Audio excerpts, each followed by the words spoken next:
Hello, my name is Ryan Sullivan, and I'm one of the detectives for the Red Wing Police Department. Today, we're conducting a community notification informing citizens that a Level 3 predatory offender is being released from custody and will be residing within our community. This offender will be monitored by the Minnesota Department of Corrections team of intensive supervised released agents. For prior Level 3 predatory offender releases, the Red Wing Police Department has scheduled a public meeting to share this information with the community. Due to the COVID-19 crisis and social distancing requirements, we will be providing this information to you virtually. At the end of this presentation, any remaining questions can be directed to Detective Tom Rickley, whose email will be seen at the bottom of the screen. The Red Wing Police Department is just one of several agencies with a role in monitoring the predatory offenders who reside within our city. With regards to the Red Wing Police, we have no control over which offenders are released.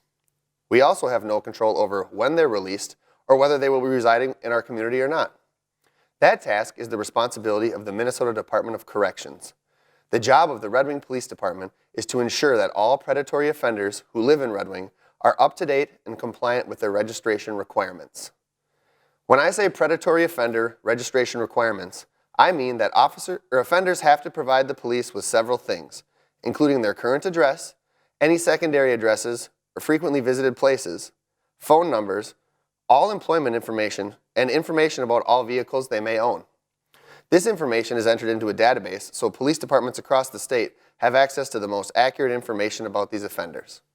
The Red Wing Police Department also conducts routine and random predatory offender registration checks to ensure that offenders who live within Red Wing are current and compliant in their requirements. As mentioned before, the Red Wing Police Department is one of many agencies tasked with supervision and management of these offenders. At this time, I'm going to turn it over to Agent Brad Vandervet from the Minnesota Department of Corrections. Brad will, in greater detail, explain the role that the Minnesota Department of Corrections has with regards to supervising the predatory offenders in the city of Red Wing and the state of Minnesota. Thank you.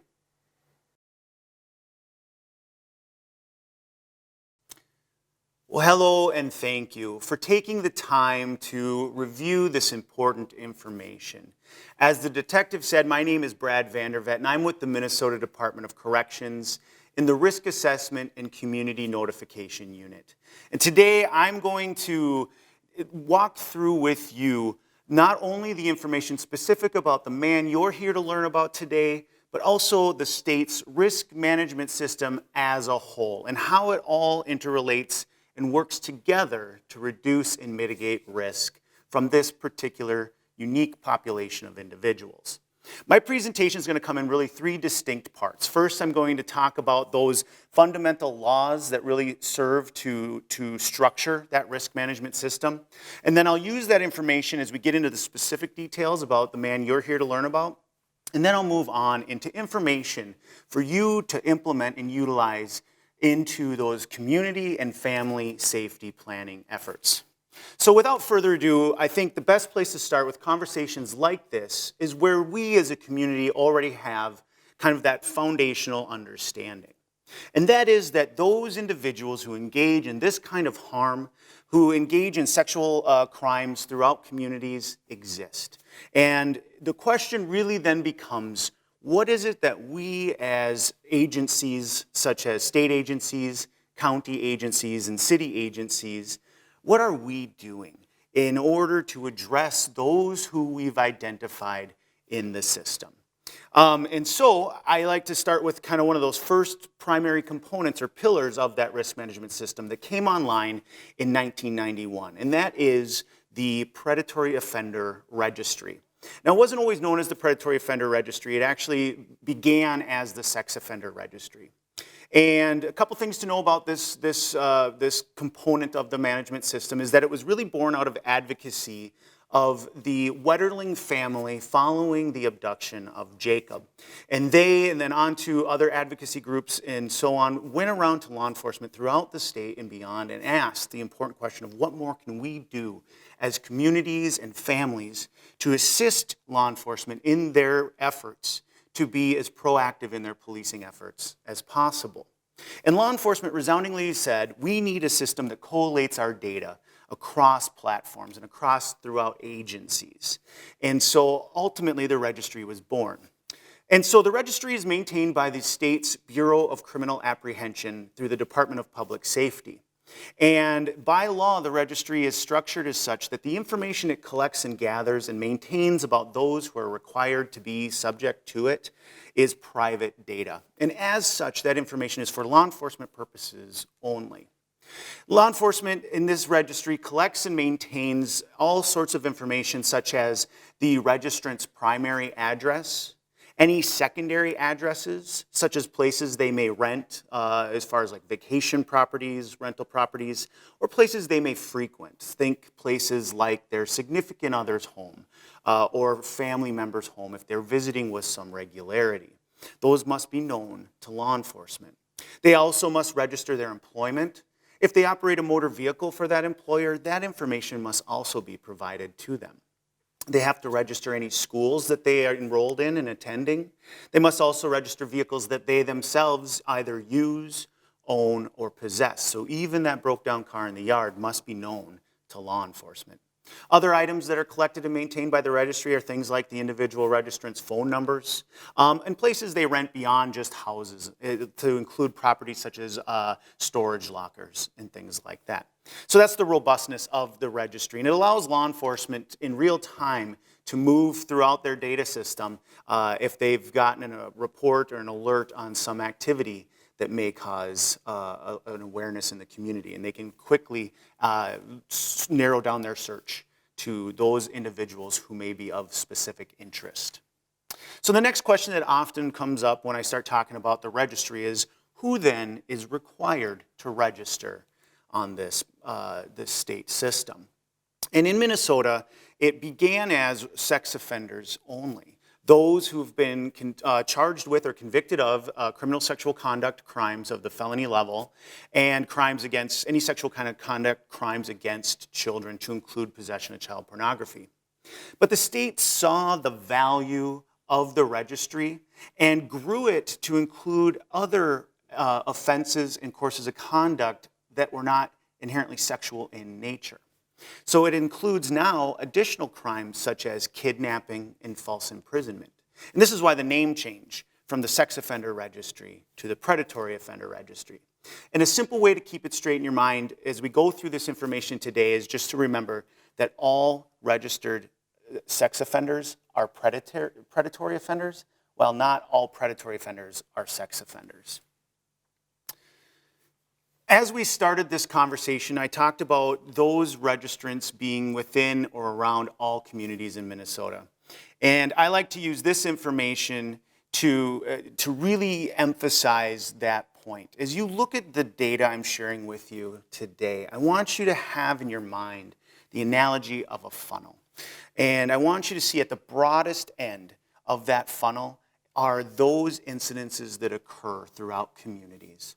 And what we know from our data and from other data and research available is that of those crimes that occur, only a percentage go on to be reported to law enforcement. And of that group that goes on to get reported to law enforcement, only a portion of them will go on to receive formal charges. And of those charged, only a portion of that group will go on to receive sentences or convictions. And of that group convicted, only a portion of them will go on to cross the threshold of prison. And so seeing this as broadly as possible is just so critical as you're thinking about implementing this information into those safety planning efforts. In Minnesota, at the first of this year, you can see that we had 18,798 registrants approximately throughout the state. And remembering that that's the representative number of those who have been convicted. So that's the narrower end of that funnel. A snapshot from just yesterday within communities around Red Wing, you can see that in Goodhue County there were 102 registrants. That's all registered individuals, those with no risk level assigned because they have not gone to prison, those who are level 1, 2, or 3. And you can see the smaller number to the right, that 4, is those subject to broad public notification. Those are the ones that we get to share and talk about. And so again, you can see just how much that broad awareness is so very important. And you can look at neighboring communities too. Red Wing proper, out of that 102 in Goodhue County, has 59 of those registrants residing within its boundaries, 4 of which are those level 3 or those subject to broad public notification. And you can see every other community around the area all has registered individuals within its boundaries. And we know that these individuals travel for all manner of reasons, for work, for treatment, for resources, to visit family, or for recreational purposes. And so that broad awareness, again, just so very critical. If we focus only just on one particular individual or one small subset of individuals, we may miss the broader activities that are going on around us every day. Another component of that risk management system that I want to share with you today is the Notification Act. The Notification Act came online in 1997 and is really founded out of the understanding and knowledge that a well-informed community is, in fact, a safer community. And it's the very reason we're here and able to talk with you today. And so because the Community Notification Act is why we're here, it's worth going into more detail as to how it works and how it is applied. So in order for the Community Notification Act to apply to a registrant, they must have crossed the threshold of prison. You'll recall from my funnel analogy, that smaller group that go into prison. That can either be a state prison, any state in the union to include U.S. territories, federal prisons to include military prisons, or those individuals who have been civilly committed for sexual offending conduct or behavior. So it does not apply to those registrants who were convicted as juveniles or those who received stayed or probationary sentences as a result of their convictions. And this is how you have that larger number that I showed you earlier, as opposed to that number with risk levels. That no risk level assigned group is either juvenile in nature or stayed sentences. And so again, that broad awareness comes into play. So the next question that often comes up with that information is, well then who does what when it comes to notification? How does this system function? And it's really broken into 2 distinct roles. The Minnesota Department of Corrections is assigned the responsibility of assessing risk and assigning a risk level to those registrants that cross the threshold of prisons. And then once that assessment's been conducted, the handoff goes to law enforcement. So the way that assessment works is once a registrant crosses into the prison system, the End of Confinement Review Committee, or ECRC, will go through a barrage of review on documents available, all existing information to include treatment reports, law enforcement reports, and so on the individual they are assessing. And then they will run this information through a risk assessment tool known as the MinSOST, or the Minnesota Sex Offender Screening Tool.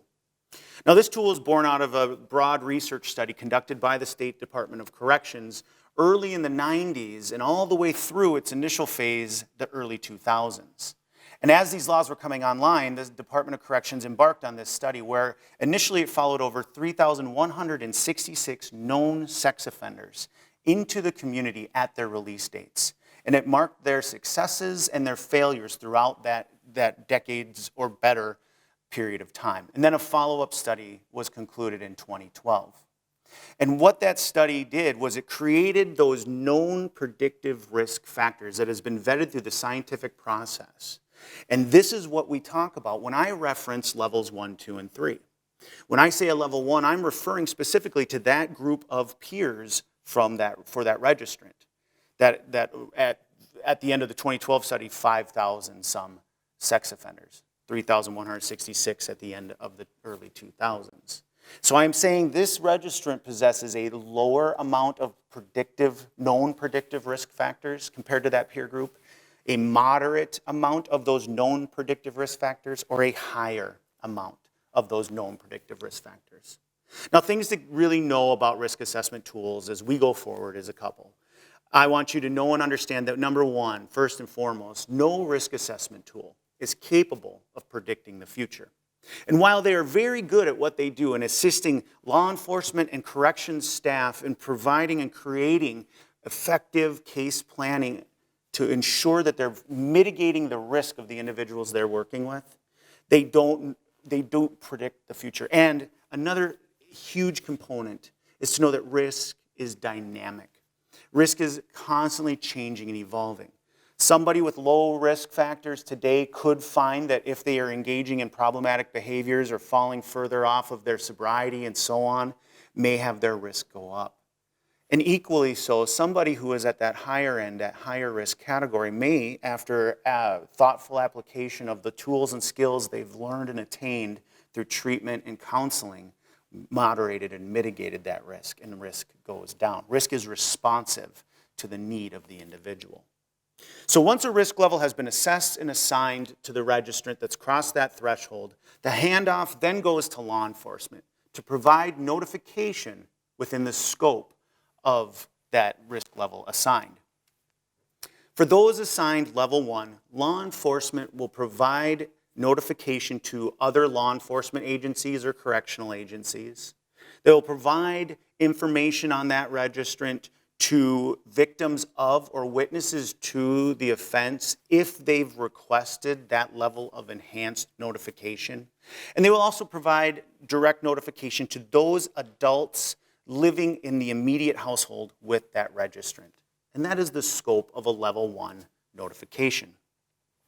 With a level 2 notification, law enforcement may expand that notification to include other individuals or entities that they determine to be at specific risk based on the registrant's known pattern of offending conduct. And so it's often believed that with a level 2, that law enforcement will notify schools and daycares and churches. And while that very well may be true, it is not always the case. So take, for example, a level 2 coming into a community, and law enforcement reviews the dossier of information provided to them by the Risk Assessment and Community Notification Unit. And they determine that this person focuses their conduct and behavior on adult females at social gatherings. Think places like bars or concert venues. In that scenario, law enforcement may provide notification to the proprietors of those bars or concert venues as opposed to, say, a daycare center that serves children ages birth to school age. Remembering that notification is meant to enhance safety and enhance awareness. Where it's in a daycare setting with someone like that, it may only serve to cause confusion and fear. Now, on the flip side, with a level 2, let's say law enforcement sees that this individual focuses their conduct and their offending behavior toward unaccompanied minors. Think of teens in transit from school to after-school activities or on their way home. And law enforcement knows that within their community, there's a teen hotspot, a hangout, where teens congregate and socialize in those times where they're in between or in transit between their activities. Now, in that scenario, law enforcement may very well decide it makes sense to go to the proprietor of that teen hangout spot and let them know of this individual and basically say, look, if you see him in the area, give us a call. We'd like to come out and chat with him and find out more about what he may be up to. And so that's the nuance of a level 2 notification. And then with a level 3 notification, we fall into the broad public awareness component. And law enforcement will provide broad notification to its community through a variety of means. And it really comes down to how that particular law enforcement agency best communicates with its community in the most timely and effective way possible. And we, in the Department of Corrections, want to recognize and thank the Red Wing Police Department and its extraordinary efforts to get this information out to you as fast as possible. They were only notified of this particular individual yesterday. And we are sitting here now on the 11th providing you with this information. And so it's really a testament to just how rapidly they moved to get this out. So with this information, I want to share with you now some of the findings from the research and data we've collected so that you can implement and use it in your own safety planning efforts. And I've talked a lot about that narrowing funnel, and I want to show you at the narrowest end what that looks like. So year after year, the number of registrants crossing that threshold of prison institutions does fluctuate and change. But the breakdown of risk levels assigned tends to stay very static. And you'll see from this data that about 15% fall into that level 3 category. So 15% of that group that finally goes on to cross that threshold of prison are those that we get to share with and talk about. So again, that broad awareness is just so critical. And as of yesterday, that number breaks down to exactly 456 of those known who are subject to broad public notification within Minnesota communities today. And so you can see the difference in that number from that 18,000 plus that are on the registry down to 456 that we get to share this critical information about. The nice thing about it, if you want to think of it in that regard, is that with the information we collected and maintain, is what we've learned and what we're sharing with you today can be applied broadly across all the spectrums, from those with no level assigned to those all the way through level 3. And so that's where this is very effective.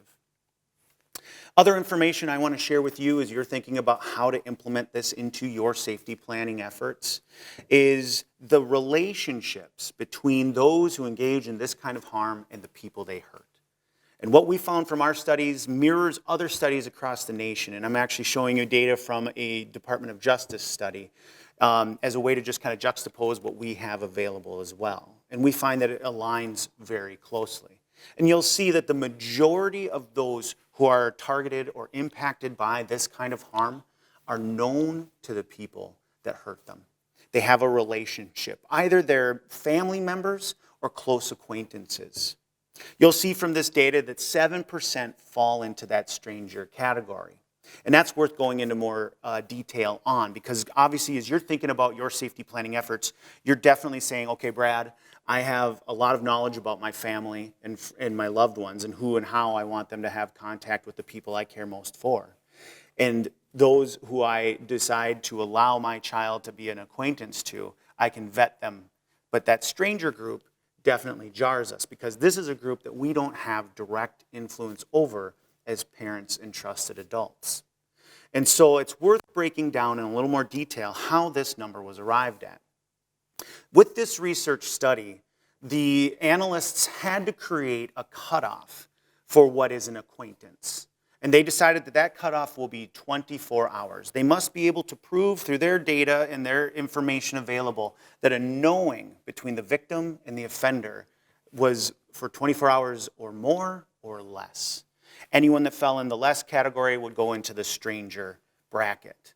And so inevitably, this would include scenarios or situations like this, where two teens meet up at a house party. And they did not know one another. They went to the same school, but they were not friends. They did not hang out in the same social circles. But as the evening was going along, they were hitting it off, and the night was going the way it was going. And they left together away from the group to a different location, and the night took an awful turn. That would inevitably fall into the stranger category. But what we tend to think of more as parents and trusted adults and loved ones, when we think of strangers, is that person just beyond our perception, just outside of our awareness, who's lurking with ill intent. And that group falls in a much lower number bracket of about 3%. Now that is cold comfort, I am well aware. But as you're thinking about how to apply your personal family and community resources most effectively, please remember that that broad application is so much more critical. If we only focus our energy and effort on that small group of those potential strangers, we may miss something far more likely that might be going on. And so keeping that awareness broad is critical. Another component from the research studies we engaged in that I want to share with you today is information on the age breakdowns of those who are harmed by this kind of conduct. And as you look at this information that we're providing you, you'll see that 2/3 of that group are children. And as you really start to look at the number breakdowns on the side, you'll see that the smallest age range, that 13 to 17 group, constitutes 33% of those impacted by this kind of harm. That's staggering. That's 9% of the population. And it is worth unpacking what might be going on here. So what we know when we talk about our children, when we contemplate what's going on in communities with regard to our children, is this: that children in those young ages, from birth up through those early preteen years, are still very much under the direct control and contact and guidance of their trusted adults and their family support network. networks.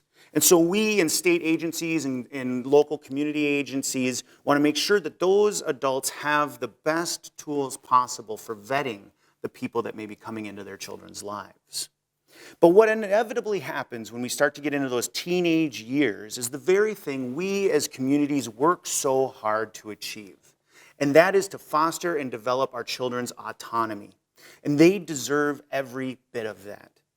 But the problem we find is that that autonomy is the very thing that ends up being exploited by those who mean to do harm. Because now our teens are formulating relationships outside of the watchful eyes of their trusted adult support networks.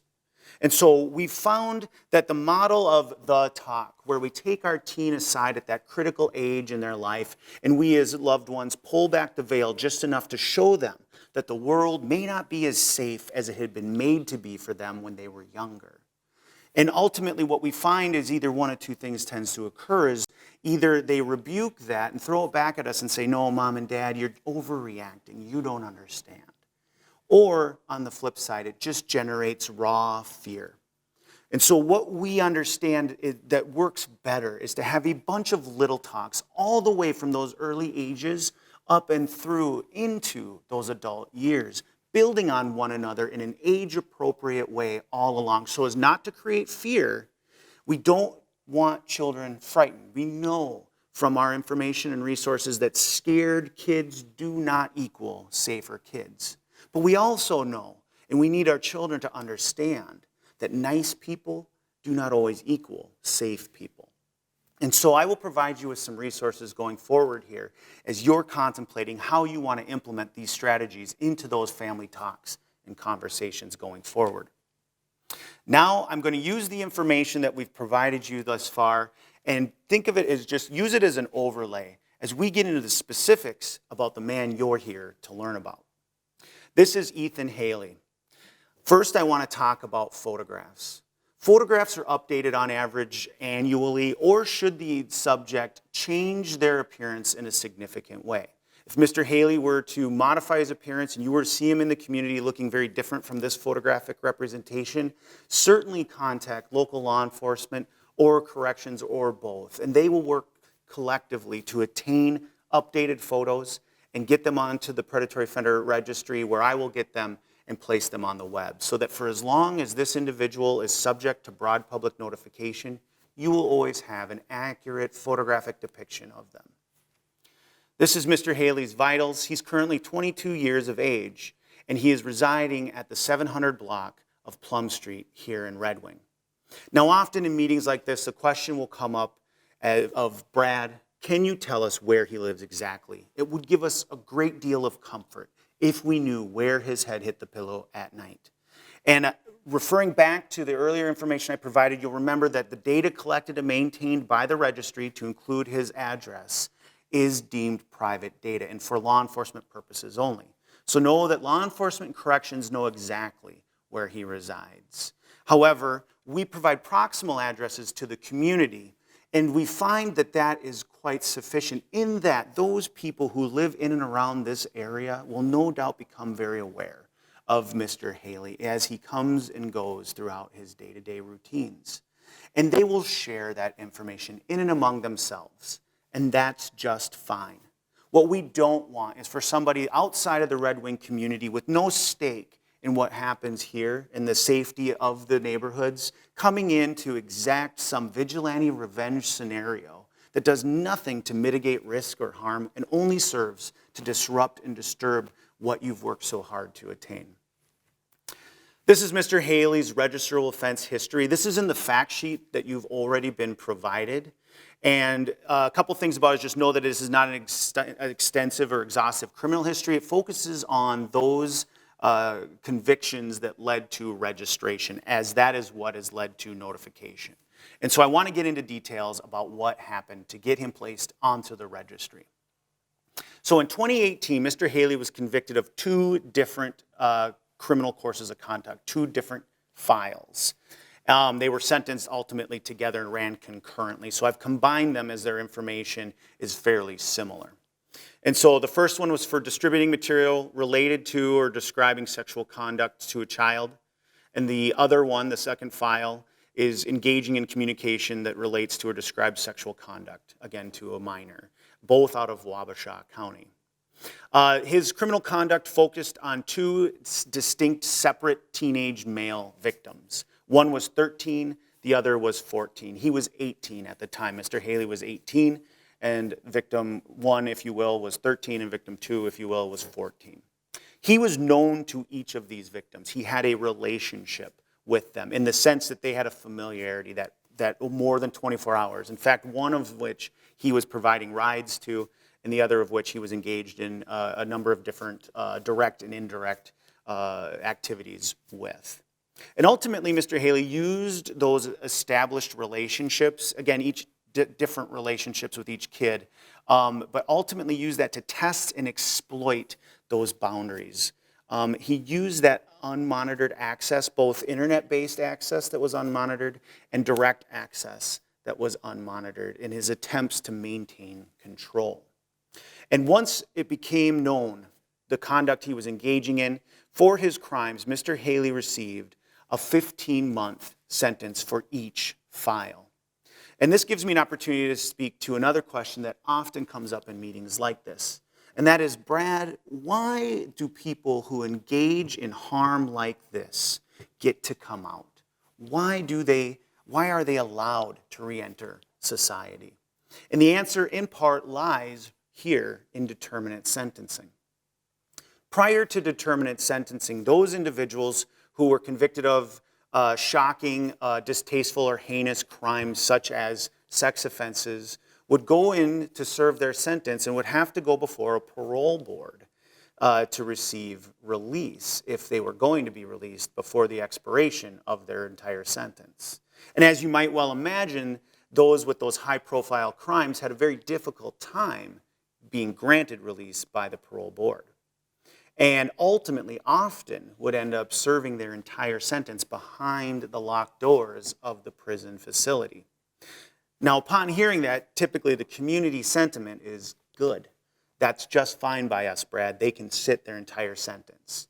But the problem we found with that model was that those who serve their entire sentence and do not have any follow-up programming after they're released tended to have a higher rate of recidivism than was acceptable to the department and to the state. We found that by walking them to the gate at the expiration of their time and telling them don't come back wasn't cutting it. And so what we began to implement, now has been implemented for quite some time, was determinate sentencing, where 2/3 of that sentence will be served by law in the prison if their sentence is executed and they're not given probation. They'll go into the institution, serve 2/3, and this is why the sentences are broken down into months. And then 1/3 will be served in the community under the watchful eyes of a supervision agent. And this is how we begin to implement those tools and skills that they're receiving in the institution through programming and treatment into the community effectively, to ensure that they're abiding by those expectations all the way up and through expiration, so as to implement and instill in them their own skills and abilities, so that once that sentence is gone and that sanction is removed from them and they are have their rights restored, they go on to continue living quiet lives. And so with Mr. Haley, his 15 months on those both files were run concurrently together, and he had that sentence stayed, meaning he did not go into prison in 2018. Rather, he was placed onto county-level supervision for 3 years.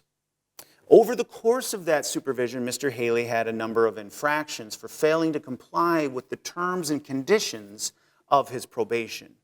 Now, bear in mind, that doesn't mean he was engaging in criminal conduct. He was engaging in conduct that was out of sync with what the court's expectations were. And through the course of that 3-year period, or just under that 3-year period, he had been returned to the jail for correctional time to attempt to restore him to a point where he would begin to comply with all the rules and expectations. Unfortunately for Mr. Haley, the court grew fatigued of those returns and ultimately decided in 2020, August 31st, so literally 2 weeks ago approximately, to end his county level supervision and impose his prison sentence. Now, because he'd served so much jail time prior to that, Mr. Haley had exhausted his 2/3 mandate. So he was already set to be released. So he crossed the threshold in August 31st of 2020 into the prison and was held past his release date in order for the End of Confinement Review Committee to perform its functions. And so once they were done assessing and assigning risk, he had a release plan that went forward and he came out into the community. And so this is how that chronology breaks down. August 31st, he enters for both files. They're executed by the court, and he serves his time with the Commissioner of Corrections. He's already superseded that 2-month period, and so he needs to be released on that final third, or that 2/3 period. He needs to be released on that final third. So September 8th, 2020, the department is able to assess and assign a risk level of 3, and on the 10th, he is released to intensive supervision. And so that is the chronology of Mr. Haley and the reasoning for the rapid release into the community and how law enforcement had zero time to provide this information to you. So for Mr. Haley, his supervision term looks like this. His final third of his sentence will expire February 6th of 2021. So that's about 5 months he'll be on intensive supervised release. At that point, he will expire from supervision and have his rights restored to him. However, he still will remain subject to the registry until September 8th of 2030. And for as long as he retains that risk level of 3, you will be provided with his information. So long as he maintains his registry requirements, once he hits that September 8th date in 2030, then he will no longer be registered and will no longer have a risk level applied to him. So at this point, what I'd like to do is turn it over to my colleague with intensive supervised release to speak with you more about how the program operates and the supervision of this individual in your community. Thank you, Brad. My name is Ellen Johnson. I'm part of the ISR Supervision Team for Southeast Minnesota. As Brad talked about, ISR is a pretty intensive program of supervision.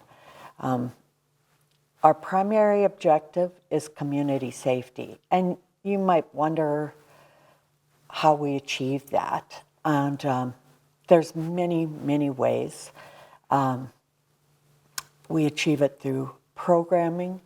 We achieve it through random visitation, multiple times during the week, and we achieve it with help from community members like you who get in touch with us to provide information that we, of course, could miss throughout the supervision period of our offenders. We're also here to make sure that they fulfill their obligations, abide by their conditions, and that they get reintegrated into the community. Because if we can help them develop a healthy lifestyle, a healthy thinking pattern, and healthy habits, we all have a safer community in front of us. Typically, we release plan before somebody comes out with a caseworker in the institution. However, this was kind of a rapid release situation, and so there wasn't a lot of time to plan. However, the plan that we did come up with, I think, will be fitting for Mr. Haley and for community safety. He will be attending sex offender programming. There are a lot of resources that we already have in place for him because he spent such a short time in the institution. We can just pick up where we left off, or where the previous agent left off. He will be on GPS for up to 90 days. That monitors everywhere he goes. So that kind of gives them a start to think about their own safety, where are the places that they are actually comfortable going to and that don't have a victim range in that area. He was released right to us. St. Cloud actually transported him to his residence, and so we met up there and got him hooked up on GPS and already have a plan in place for what he's going to be doing.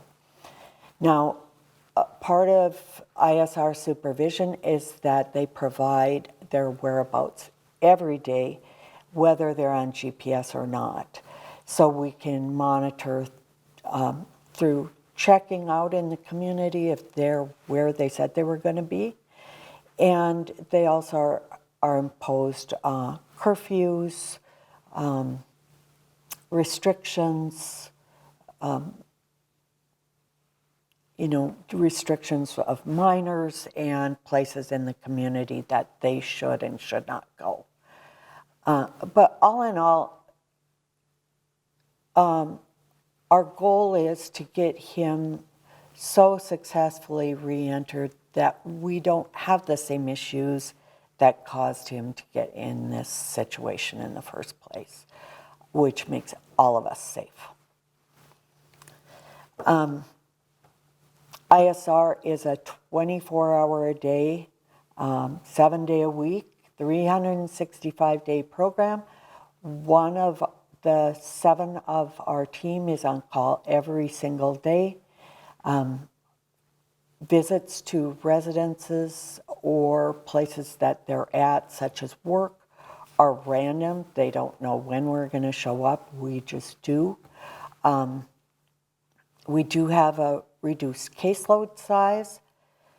That way we can monitor them more carefully. The whole reason for ISR is to provide the highest level of supervision for the highest risk people. So those that are deemed the most risk to reoffend is who we get. And we take great pride in our work. We have a great team. We all work very hard. Face-to-face contact is 3 to even more times a week. We have daily contact in terms of where they're going, who they're with, what time they're going to return. So it's a pretty intensive program. We don't have a high recidivism rate on ISR because typically they get caught up in smaller things before they would have a chance to recidivate, which seems to work quite well for community safety. So this last slide that I'm going to present is our team members: Jennifer Abbas, Molly Bice, Ryan Bassett, Marie Bollinger, myself, Jason Mullenbach, and Jason Hansen. The number where you can reach our team as a whole is listed at the bottom of the slide, as is the name of our district supervisor. I hope you understand that it's our intent to keep you safe and to get our offenders healthy. Thank you for your time. Thank you, Ellen. And just like you heard, it's important to know who your resources are and who to reach out to if you have any questions about not only this individual, but now as your awareness has been broadened, about anyone you may see in and around your community engaging in conduct or behavior that just makes you concerned. If it raises the hair on the back of your neck, I want you to know who to go to. And your best and most direct resource for that kind of assistance and support is right here with the Red Wing Police Department. Please reach out to them. If you see Mr. Haley engaging in concerning conduct that you feel may be inappropriate but not an imminent threat, certainly contact his agent or the non-emergency number with law enforcement. But if you see him engaging in conduct, or anyone engaging in conduct that you believe to be imminently harmful, call 911. Make sure you're getting the support and resources out there as quickly as possible to intervene when it's most necessary and needed. Other resources I want to share with you as you're thinking about who to call with questions you may have. As we talked earlier about the age breakdowns of those impacted by this kind of harm and conduct, I want you to have in your mind the Jacob Wetterling Resource Center. They are definitely a fantastic cornerstone of your information group.